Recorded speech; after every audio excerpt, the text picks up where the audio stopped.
जो field winding होता है वो पैरेलल में होता है। जो फील्ड वाइंडिंग होता है वो शंट जनरेटर में ये पैरेलल में होता है।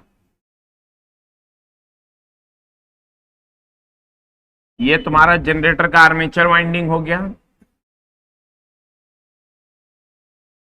और ये यहां पर पंखा मोटर जो कह दो ये लोड हो गया। ठीक है। अगर लोड को हटा भी देंगे तब भी ये जनरेटर बिजली पैदा करेगा, क्योंकि इस साइड क्लोज परिपथ होगा। इस साइड क्या होगा, तब भी ये बिजली पैदा करेगा। लोड के घटने बढ़ने का इस पर असर पड़ेगा। लोड बढ़ाएंगे थोड़ा बहुत ही सही, लेकिन असर पड़ेगा, लेकिन इसमें निग्लिजिबल असर पड़ेगा, नहीं के बराबर असर पड़ेगा, क्योंकि इसके पैरेलल में कंपाउंड है series field winding, shunt field winding. इसको हम सीरीज फील्ड वाइंडिंग नहीं कहते हैं, क्या कहते हैं, शंट फील्ड वाइंडिंग। चूंकि ये शंट है इसलिए, चूंकि पैरेलल में है, अब फील्ड जनरेट करता है मैग्नेटिक फील्ड, इसलिए शंट फील्ड। चूंकि वाइंडिंग है, लपेटा है, इसलिए इसको शंट फील्ड वाइंडिंग। ठीक है। अब ये शंट फील्ड वाइंडिंग है, ये पतला तार का होता है। कौन तार का होता है, पतला तार। कम लपेटा कि अधिक लपेटा, पतला तार है तो ऑब्वियसली अधिक लपेटा होगा।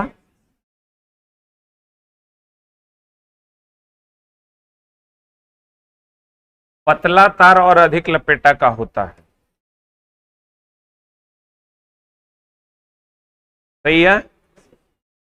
लोड के घटने बढ़ने पर इस पर असर पड़ेगा, लेकिन बहुत कम, निग्लिजिबल असर पड़ेगा, लगभग नहीं के बराबर पड़ेगा। और ये शंट फील्ड वाइंडिंग पतला तार अधिक लपेटा का होता है। ये extra magnetic lines of force छोड़ता है। अगर लोड हटा भी लेंगे तब भी ये बिजली उत्पन्न करेगा, क्योंकि इस साइड इसको क्लोज परिपथ मिलता रहे। बोलो ना रे,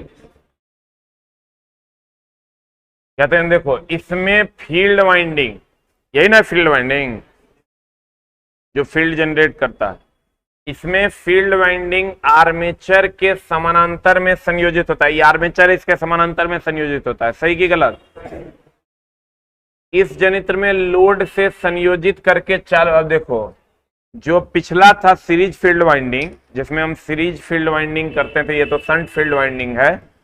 जो सीरीज फील्ड वाइंडिंग हम लोग करते थे,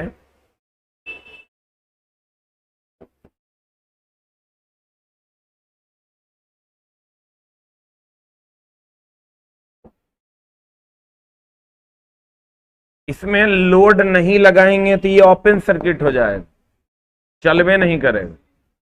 बोलो रे, इसमें लोड नहीं भी लगाएंगे तब भी चलेगा।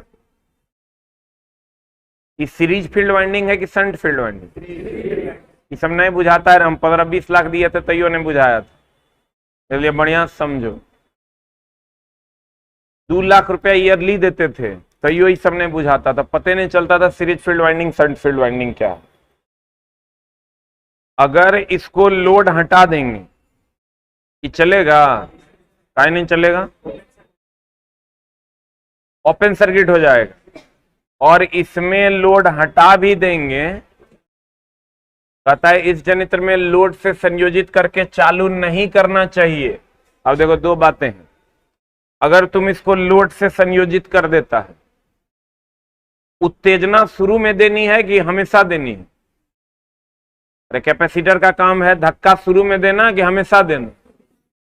सर देखिए, अगर आप इसको लोड से कनेक्ट नहीं करते हैं तो जो करंट ये जनरेट करेगा टोटल इधरे चल जाएगा, इधर चल जाएगा तो ज्यादा करंट मिलेगा, तो ज्यादा ना उत्तेजना होगा रे। अगर मान लो इधर से 10 एम्पियर का करंट निकला तो इधर 5 एम्पियर गया, इधर 5 एम्पियर गया, और अगर हम इसको कनेक्ट नहीं करेंगे तो ये करंट नहीं आएगा, तो 10 के 10 एम्पियर इधर से जाएगा,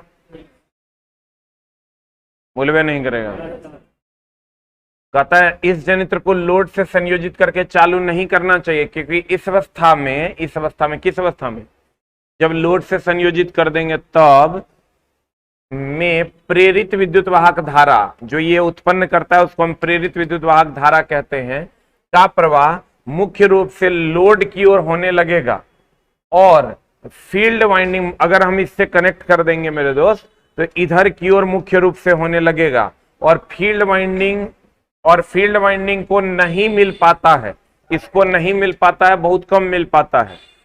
फलस्वरूप फील्ड वाइंडिंग पूरा चुंबकीय क्षेत्र स्थापित नहीं कर पाता है और प्राप्त विभव बल का मान कम हो जाता है। कहने का मतलब यह हुआ कि अगर हम इसको लोड के साथ इस जनरेटर को स्टार्ट करते हैं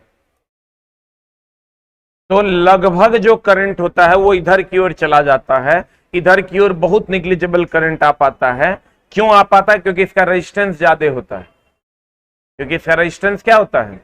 ज्यादा होता है, इधर कम आता है और इधर ज्यादा चला जाता है, इसलिए ज्यादा मैग्नेटिक फील्ड ये जनरेट नहीं कर पाता है, जिसके कारण ये फुल्ली एक्साइटेड नहीं हो पाता, जिसके कारण विद्युत वाहक बल कम पैदा करता है। क्योंकि इसको अगर मैग्नेटिक लाइन्स ऑफ फोर्स ज्यादा मिलेगा तब ना ज्यादा काटेगा, तब ना ज्यादा ईएमएफ जनरेट करेगा। अब मैग्नेटिक लाइन्स ऑफ फोर्स इसको कम मिलेगा तो कम काटेगा तो कम ईएमएफ जनरेट करेगा। बोलन रे, तो लोड के साथ चलाना चाहिए कि लोड के बिना चलाना चाहिए?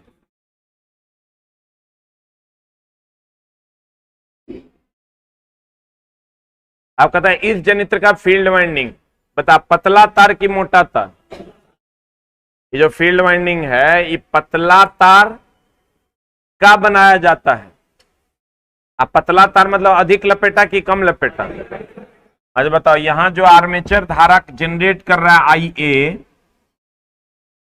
ये दो डायरेक्शन में जाएगा, ISH और IL। हम ये कह सकते हैं IA is equal to ISH plus IL। बोलो, संट जनित्र में आर्मेचर धारा IA is equal to IL plus ISH। IL क्या है? लोड का करंट, इधर ना रे, लोड का current plus shunt field winding का करंट, सही है ना?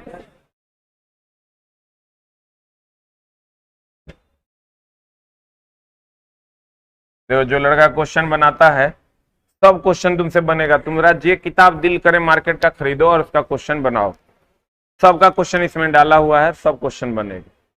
कहता है इसका उपयोग कहाँ करते हैं? सेंट्रीफ्यूगल पंप में इलेक्ट्रोप्लेटिंग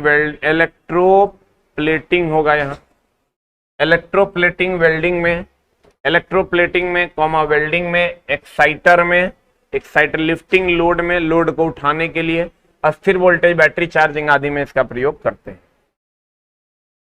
अब देखो, कहता है अगर इसका शंट फील्ड वाइंडिंग का अवशिष्ट चुंबकत्व समाप्त हो जाए। आप कहेगा ये अवशिष्ट चुंबकत्व क्या है? मतलब इसको सर करंट जो मिल रहा था अब नहीं मिल रहा है, साफे नहीं मिल रहा है।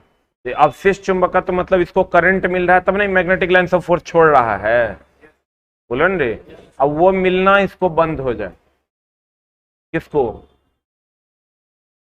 शंट फील्ड वाइंडिंग को अगर मिलना बंद हो जाए तो फिर से इसको चालू अगर करना है, हम लोग क्या करते हैं, अलग से वो डीसी सोर्स यानी डीसी बैटरी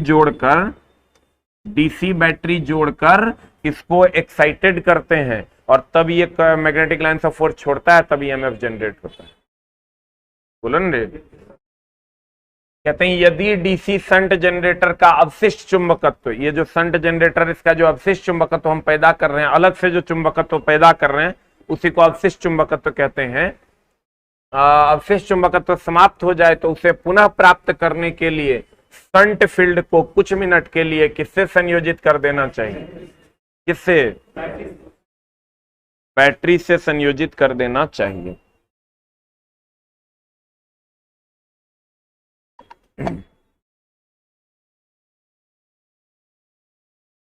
अब देखो, इसका उपयोग हम लोग कहां करते हैं? जहां पर वोल्टेज ड्रॉप हो रहा है, मतलब वोल्टेज कम रहा है, उसको बढ़ाने के लिए, उसको कंपनसेट करने। कंपनसेशन जानते हो क्या होता है? कंपनसेशन जैसे तुमको मिलता है दिव्यांग को कंपनसेशन मिलता है, अपनी स्थिति को सुधारने के लिए जो पैसा मिलता है उसको कंपनसेशन कहते हैं। यस, कहते हैं संट जनित्र को वोल्टेज ड्रॉप कंपनसेशन हेतु, कंपनसेशन मतलब वोल्टेज का ड्रॉप जहां हो रहा है उसको कंपनसेट करने के लिए प्रयोग किया जाता है। कहते हैं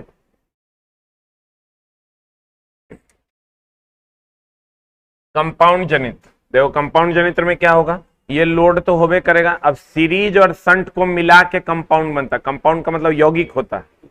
कंपाउंड का मतलब क्या होता है? कंपाउंड का मतलब सीरीज और संट दोनों को मिला के कंपाउंड बनता है।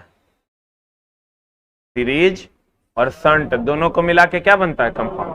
कहता है जब डीसी जनरेटर के फील्ड वाइंडिंग को दो भागों में, फील्ड वाइंडिंग को दो भाग में, एक सीरीज और दूसरा संट, एक सीरीज और दूसरा, दो भागों में आर्मेचर के श्रेणी क्रम में और दो भाग में विभक्त कर एक भाग को आर्मेचर के श्रेणी में, देखो एक भाग को आर्मेचर के श्रेणी में रखा है, बोलवे नहीं करे, श्रेणी क्रम में, और दूसरे को उसके समानांतर क्रम में जोड़ा जाता है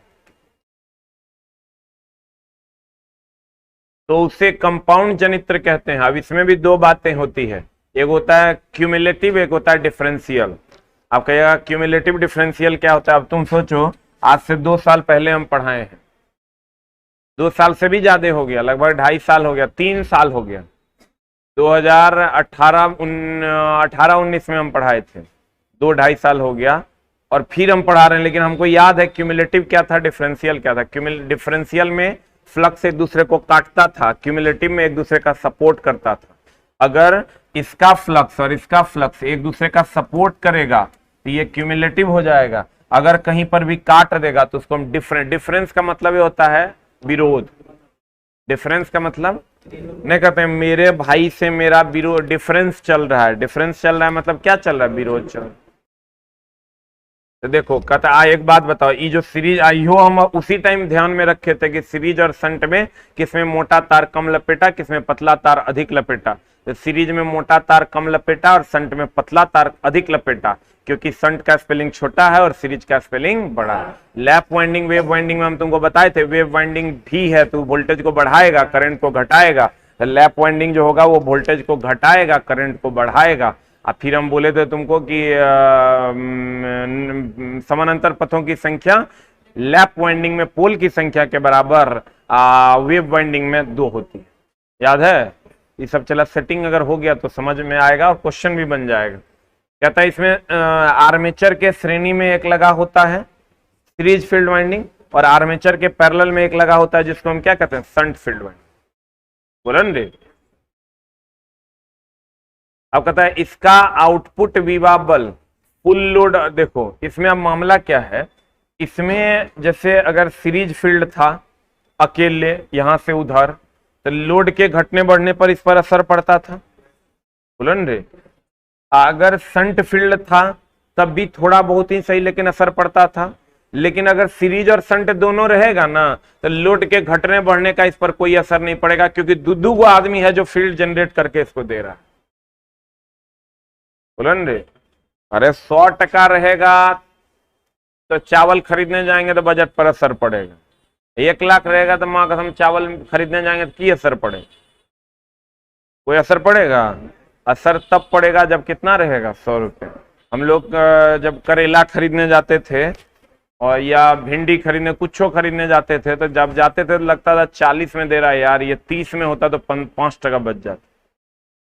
रोड पर खड़ा हो जाते थे और उधर से कोई मोटरसाइकिल आ रहा है तो देख रहे हैं कि आ रहा है तो हाथ देते थे, नहीं रोकता था, चल जाता था, कहते तो कोई बात नहीं। उधर से फिर आ रहा है टेम्पू, 10% लेता था, तो टेम्पू आता था, झूठे मुतने लगते थे कि रोक न दे। अब फिर जैसे टेम्पू गया कि अपना अंदर डाले, फिर कहते थे। उस टाइम चूंकि 10 रुपए की वैल्यू थी। ऐसा तुम लोग कभी किया है? हम लोग पैसा बचाने के लिए क्या क्या नहीं करते थे।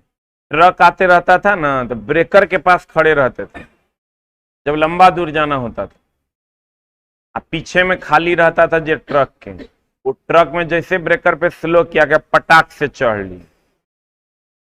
आज जैसे शहर में ट्रैफिक पे लगाया, पटाख से उतर गए। ओकरा कहनो नहीं कि हम चढ़ रहे हैं, ओकरा कहनो नहीं कि हम उतर रहे हैं। ये सब काम किया है। डेवलप तुम्हारा ब्रेन तब होगा जब तुम गलत करेगा।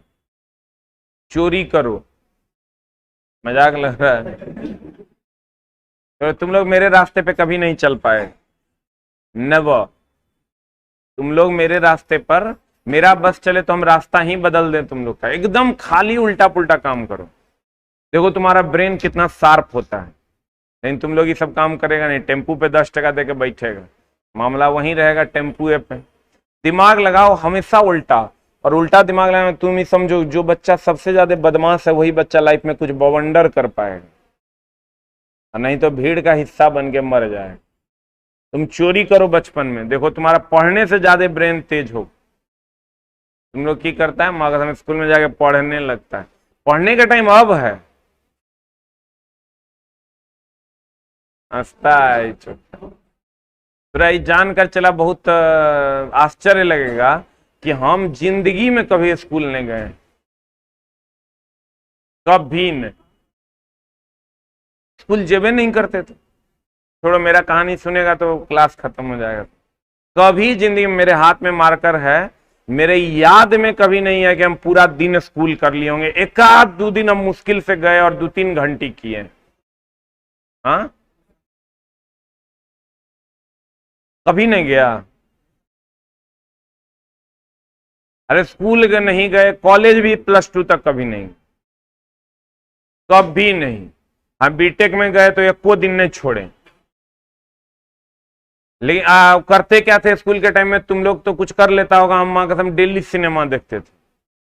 हमको याद है शेरा मूवी हम 33 बार देखे, मिथुन चक्रवर्ती का शेरा 33 बार देखे, मां कसम। उसका लगभग हमको लगता है 20 से 22 बार देखे। हेलो डॉक्टर एगो आया था, वो भी हमको लगता है 40-42 बार देखे। मतलब जितना दिन रहा उतना दिन देखे। ऐसा कोई, हाँ सिनेमा हॉल में डेली चोरी करना है घर में, आ जाके डेली सिनेमा देखना। दिमाग ओकरे से बनता है, दिमाग पढ़ने से बनता है। बेवकूफ है तुम लोग, दूसर दुनिया में जी रहा है।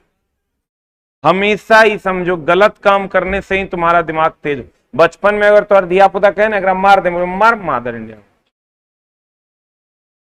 ओकरा कहेगा कि नहीं, बोलो ओ अरे ये सब सीखने में टाइम थोड़े लगता है। अगर दिमाग तुम्हारा तेज है तो इन सब चीजों को सीखने में टाइम नहीं लगता है। हमको ऐसा जिंदगी में फील होता है कि हम पढ़ के आज यहां नहीं है, हम सिर्फ और सिर्फ उल्टा काम करके यहां है। प्यारे बच्चों, तुम लोग भी उल्टा काम करो, समझा? हंसो जाएगा बोरा में। हमार बात मानेगा, चोरी करो, रात में निकलो, समझा? गैंग बना के निकलो। पढ़ने का उम्र शुरू होता है चला 20-21 साल के बाद। खास करके समझो 10th में जब तुम एंटर किया ना, तब से थोड़ा थोड़ा सीरियस हो जाओ। कहता है देखो, इसका जो आउटपुट विभव बल है, आउटपुट ईएमएफ है, वो फुल लोड और नो लोड दोनों में स्थिर रहेगा। तुम लोड पर डिपेंड नहीं करेगा, क्योंकि इसमें मैग्नेटिक लाइंस ऑफ फोर्स देने वालों की संख्या क्या है, ज्यादा। ये लोड पर बहुत ज्यादा डिपेंड नहीं करेगा। अब देखो, कहते हैं इसके आर्मेचर की सीरीज फील्ड वाइंडिंग देख लो। सीरीज फील्ड वाइंडिंग ये है, सीरीज बड़का स्पेलिंग की छोटका स्पेलिंग, सीरीज फील्ड वाइंडिंग मोटे तार और कम लपेटे की, तथा शंट फील्ड वाइंडिंग पतले तार और अधिक लपेटे की होती है। अब देखो ये कितने प्रकार का, कौन कौन? डिफरेंशियल और क्यूमुलेटिव। डिफरेंशियल में ये दोनों फ्लक्स एक दूसरे का विरोध करेगा। अब विरोध करेगा तो बताओ उत्पन्न विभव बल का मान घटेगा कि बढ़े? घटेगा। जब भी विरोध होगा मतलब निगेटिव होगा, और सपोर्ट होगा मतलब पॉजिटिव होगा। कहते हैं डिफरेंशियल कंपाउंड जनरेटर, इस प्रकार के जनित्र में शंट फील्ड वाइंडिंग तथा सीरीज द्वारा उत्पन्न फ्लक्स एक दूसरे के विपरीत कार्य करेगा आकि सेम काम करेगा। डिफरेंशियल तब ना होगा रे जब विरोध करेगा। कहता है इनका उपयोग आर्क वेल्डिंग में, देखो अगर तुम नहीं जानते हो तो जानो, वेल्डिंग में स्टेप डाउन ट्रांसफार्मर का प्रयोग किया जाता है। स्टेप डाउन मतलब जो वोल्टेज को घटा दे और करंट को बढ़ा दे। आप बोलोगे ऐसा क्यों? वेल्डिंग जो होता है, आर्क वेल्डिंग, इस नियम पर काम करता है, H बराबर I² RT। करंट का मान जितना ज्यादा बढ़ा देंगे हीट का मान उतना ज्यादा बढ़ेगा। करंट का मान जितना ज्यादा बढ़ाएंगे हीट का मान उतना ही क्या होगा? ज्यादा बढ़ेगा। करंट का मान जितना ज्यादा बढ़ाएंगे हीट का मान उतना ही ज्यादा बढ़ेगा। तो कहते हैं इसमें लोड करंट बढ़ने पर टर्मिनल वोल्टेज तीव्रता से क्या होगा? घटेगा। देखो दो बातें हैं, अगर लोड का करंट बहुत ज्यादा बढ़ा दोगे तो इसका मतलब सारा का सारा इलेक्ट्रॉन इधर आ जाएगा, इधर आ जाएगा, टर्मिनल वोल्टेज जो इसका होगा वो तेजी से घटेगा। लेकिन लोड के हटा देने या नहीं रहने पर इस पर कोई असर नहीं पड़ेगा। इसका फील्ड वाइंडिंग और सीरीज फील्ड वाइंडिंग और शंट फील्ड वाइंडिंग दोनों इसको स्टेबल बना के रखेगा। ये चीज तुम हमेशा के लिए ध्यान रखो कि चाहे वो सीरीज हो, चाहे वो शंट हो, चाहे वो कंपाउंड हो, जब टर्मिनल वोल्टेज बढ़ाओगे ना उसका सीधा असर इस पर पड़े, चाहे वो कोई। एक जगह नहीं पड़ता है, उसके बारे में हम आगे बात करेंगे। कहाँ नहीं पड़ता है? वो मोटर के केस में होता है। जब 3 फेज इंडक्शन मोटर होता है ना, उसमें वोल्टेज घट बढ़ का मोटर पर कोई असर नहीं पड़ता, उसके चाल पर कोई असर नहीं पड़ता। इसलिए तुम देखना कि जितना भी आटा चक्की का मिल है वो 3 फेज मोटर पर काम करता है कि सिंगल फेज रहता है। और 3 फेज इसलिए रहता है कि उसका स्पीड हमेशा कांस्टेंट रहेगा, और नहीं रहेगा चला कांस्टेंट तो कभी बढ़ेगा कभी घटेगा, कभी मोटका दाना निकलेगा और कभी पतरका निकलेगा, मामला गड़बड़ नहीं हो जाएगा। इसलिए वो सिंगल फेज नहीं होता, उस पर हम लोग अलग से चर्चा करेंगे। विद्युत वेल्डिंग मशीन में विभेदन संयुक्त यानी डिफरेंशियल कंपाउंड जनरेटर, जितना भी वेल्डिंग है ना चला, उस सब में हम लोग डिफरेंशियल का इसलिए यूज करते हैं कि डिफरेंशियल में वोल्टेज घटता है और करंट का मान बढ़ता है। और जब करंट का मान बढ़ेगा तो H बराबर होता है I² RT। जब करंट का मान बढ़ेगा तो हीट का मान क्या होगा? बढ़ेगा। बोलन अब क्यूमुलेटिव, क्यूमुलेटिव में दोनों एक दूसरे का सपोर्ट करेगा कि विरोध करेगा? सपोर्ट करेगा तो बढ़ेगा कि घटेगा? सब कुछ बढ़ जाएगा। कहते हैं इस प्रकार के जनित्र शंट फील्ड तथा सीरीज फील्ड द्वारा उत्पन्न फ्लक्स एक दूसरे की क्या करते हैं? सहायता करते हैं। इनका उपयोग street light, railway, lathe machine, electroplating इत्यादि में किया जाता है। दूर के भार की आपूर्ति के लिए भी इसका प्रयोग किया जाता है। दूर तक लोड को पहुंचाने के लिए भी इसका प्रयोग करते हैं। अब बताओ इसमें जो होगा क्यूमुलेटिव में, डिफरेंशियल में दोनों एक दूसरे का विरोध करेगा, क्यूमुलेटिव में दोनों का डायरेक्शन सेम है ना होगा रे? क्यूमुलेटिव में दोनों का डायरेक्शन सेम कि अलग अलग? कहता है क्यूमुलेटिव कंपाउंड डीसी जनरेटर में श्रेणी क्षेत्र और शंट क्षेत्र, श्रेणी क्षेत्र और शंट क्षेत्र दोनों एक समान दिशा में जुड़े होते कि विरोध करते हैं? एक समान दिशा में जुड़े होते हैं। अब डीसी जनित्र की छतियां हैं, अगर आप शुरू से क्लास कर रहे होंगे तो हम बोले थे किसी भी मशीन में 3 छती होता है, ताम्र छती, लोह छती, ताम्र छती, लोह छती और यांत्रिक छती। ये नया छती है। ये छती सिर्फ वहां होता है जहां मूवेबल होता है, जैसे ट्रांसफार्मर में छती नहीं होता है। काहे? उसका एक भी पार्ट मूव करता है क्या? उसके सारे पार्ट स्टैटिक होते हैं। प्यारे मित्र, जिनको दिक्कत हो रहा हो, लगे कि हमको समझने में थोड़ी सी भी समस्या है, उनके लिए हम बार बार बोलते हैं आप एक बार पढ़िए, फिर हम आपको बैच में कभी नहीं रोकेंगे, फिर से चलते रहेगा और आप आराम से पढ़ते रहिए, आपको कभी नहीं रोका जाएगा। इवन आगे के लिए भी आप, अगर आपका पैसा फुल पेड है तो आपको टेंशन लेने की जरूरत नहीं है। आप जब भी कभी भी आगे एग्जाम भी आएगा ना, तो उसमें भी हम आपकी सहायता कर देंगे। और इसी कार्ड पे अगर उस टाइम लगे कि हमको फलना चैप्टर का रिवीजन करना है, तो हम वो भी आपका करवा देंगे। नहीं बुझा होगा? अगर तुम एक बार हमारे यहाँ फी दे दिए हो तो चीला धीरे धीरे समझ में आएगा, लेकिन समझ में आएगा। अगर तुमको लगे ना कि हमको ये चैप्टर में दिक्कत रह गया, तो ऐसा नहीं कि ड्राइवर का वैकेंसी, मान लो ड्राइवर का भी वैकेंसी आ जाएगा तो फिर मामला गड़बड़ा जाएगा, तब फिर थोड़ा हम कहाँ मिलेंगे, मगर हम लंबी लंबी लाइनें होंगी। लेकिन फिर भी तुम पुराना कार्ड लेके आओगे और हमसे मिलोगे, तो जिस चैप्टर में तुमको दिक्कत रहेगा, पूरा में दिक्कत रहेगा तो पूरा अलाउ कर देंगे, या जिस चैप्टर में दिक्कत रहेगा वो चैप्टर अलाउ कर देंगे, पढ़ लेना, कोई फीस नहीं लगे। लेकिन पढ़ने की कोशिश करो, डरोगे तो फिर मामला हो जाएगा। पढ़ने की कोशिश तो तुम्ही को न करना होगा। ये चूंकि सब चीज चला, तुम पढ़वे नहीं किए हो, साफे एकदम डिग्री वहां से उठा के यहां पटक दिए हो, तो धीरे धीरे समझ में आएगा। इसी को हम 2 बार और पढ़ाएंगे तो धीरे धीरे समझ में आ जाएगा। तुमको याद करो, तुमको हम एक चीज पढ़ाए थे,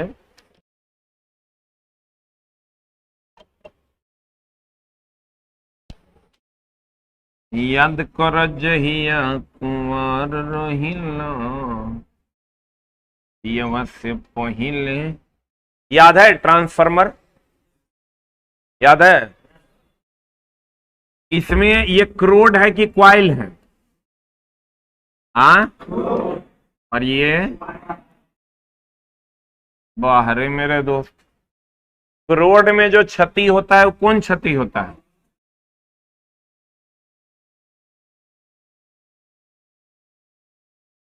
क्रोड में जो क्षति होता है लोह क्षति, और क्वाइल में जो क्षति होता है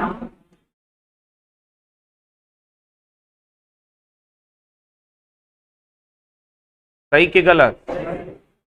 क्रोड में जो क्षति होता है वो कौन क्षति? लोह क्षति।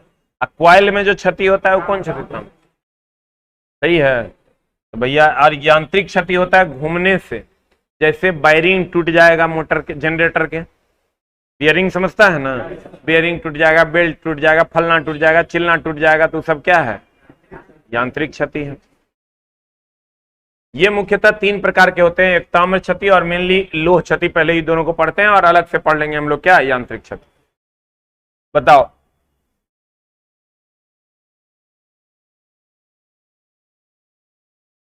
डायरेक्ट लोड पर कौन डिपेंड करेगा? करंट पर डायरेक्ट कौन डिपेंड करेगा? ताम्र की लोह।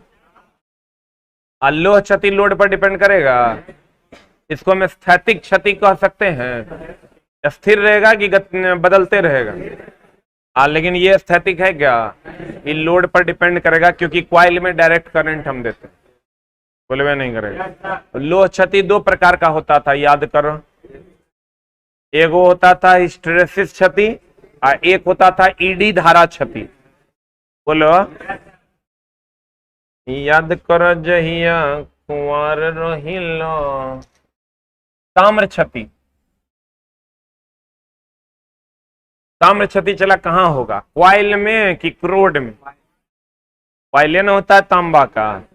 कहता है यह विद्युतिक शक्ति की वह क्षति है जो आर्मेचर फील्ड वाइंडिंग में, जहां जहां तांबे की वाइंडिंग होगी वो हर जगह जो क्षति होगा वो कौन क्षति होगा? तथा प्रतिरोध एवं ब्रशेज के संपर्क प्रतिरोध के कारण पैदा होता है। फील्ड वाइंडिंग के प्रतिरोध, जो वाइंडिंग उसमें लगा है उसका विरोध, एवं ब्रशेज के संपर्क। ब्रश भी होता है कॉपर का। जब उच्च लोड का होता है तब कार्बन और कॉपर का होता है, कम लोड का होगा तो खाली कार्बन का होगा। कहता ताम्र हानियों को कम करने के लिए भिन्नात्मक पिच कुंडली प्रयोग की जाती है। भिन्नात्मक पिच कुंडली क्या है?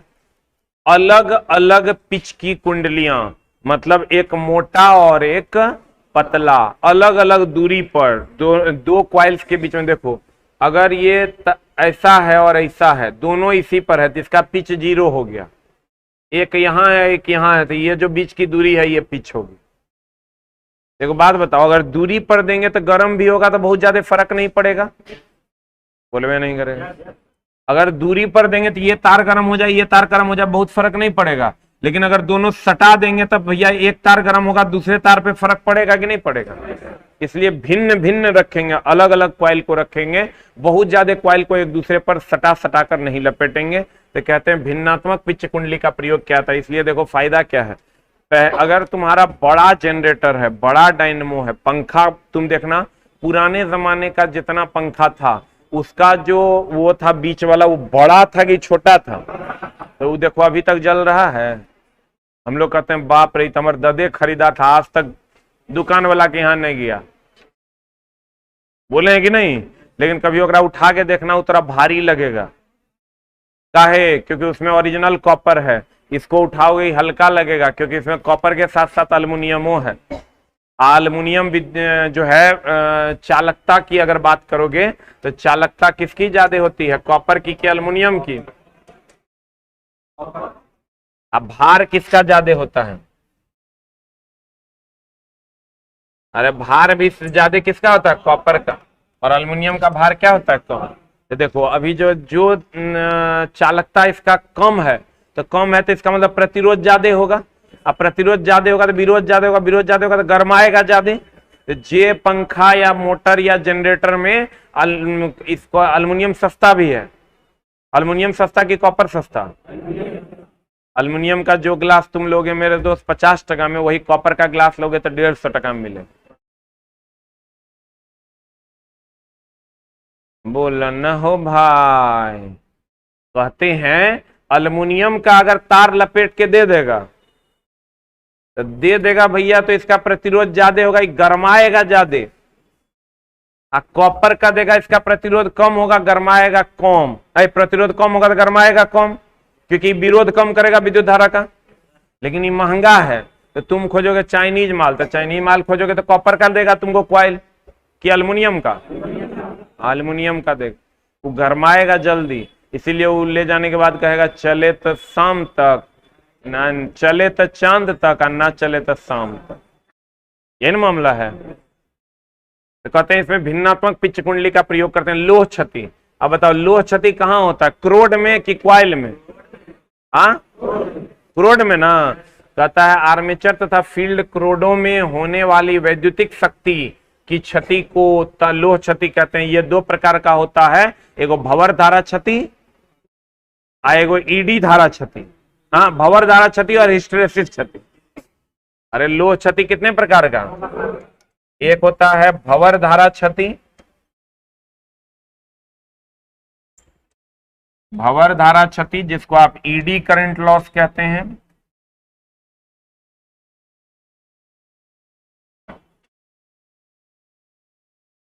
और दूसरा होता है लोह क्षति। नहीं, लोह क्षति नहीं, hysteresis loss.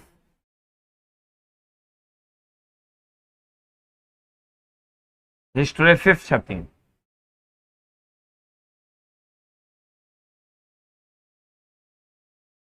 Group D practice set launch हो चुका है।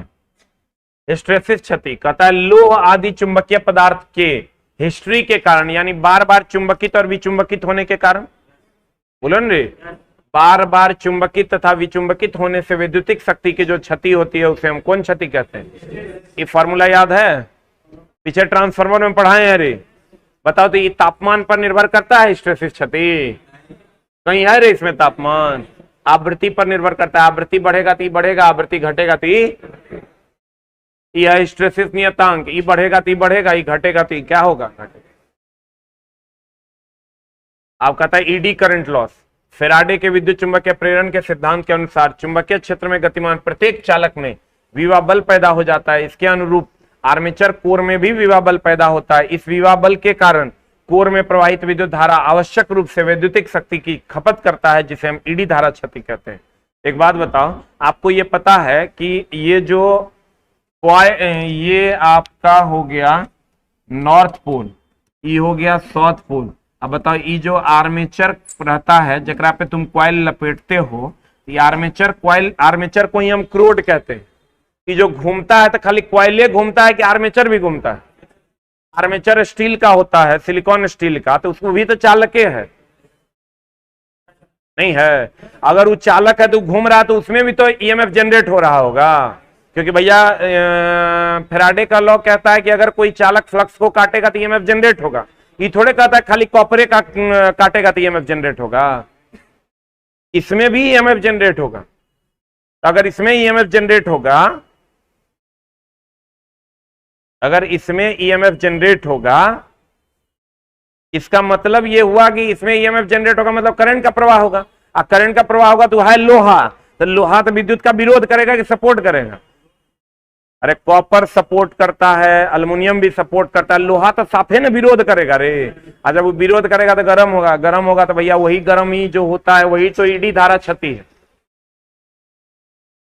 अच्छा एक बात बताओ, एक क्वाइल जिसमें लपेटा होता है उसको आर्मेचर कहते हैं, एक क्वाइल को आर्मेचर क्वाइल कहते हैं, बोलवे नहीं करेंगे। आर्मेचर क्वाइल किस धातु का बना होता है? आई जो आर्मेचर होता है वो किसका बना होता है? सिलिकॉन स्टील का। किसका बना होता है? तो भैया ई चालक तार है, घूमेगा तो इसमें ईएमएफ जनरेट होगा, तुम करंट ले जाओगे, बल्ब जलाओगे, ये भी तो चालक है, इसमें भी तो करंट जनरेट होगा, बोलवे नहीं करेगा। और जो इसमें करंट जनरेट होगा तो करंट जनरेट होगा तो उसका विरोध भी तो होगा, और चूंकि ये स्टील है तो ज्यादा विरोध होगा, और ज्यादा विरोध होगा तो गर्म होगा, और गर्म होगा तो हमारा लॉस है कि प्रॉफिट है? उसी को हम कौन धारा क्षति कहते हैं?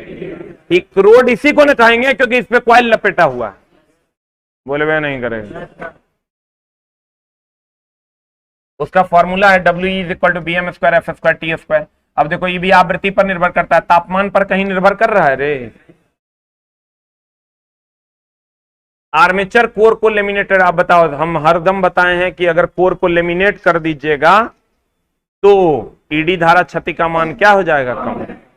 आर्मेचर कोर को लेमिनेटेड बनाने के लिए ईडी धारा क्षति का मान क्या होता है? कम होता है। अब भंवर धारा हानि यहां से हम लोग कंटिन्यू करेंगे अगले क्लास में, फिर से एक बार हम क्षति पढ़ा देंगे, लेकिन तुम एक बार क्षति को पढ़ के आना, फिर से हम डिफरेंशियल, कंपाउंड, शंट सब एक बार रिवाइज कर देंगे, लेकिन एक बार तुम देख के आना, ठीक है? Thank you very much.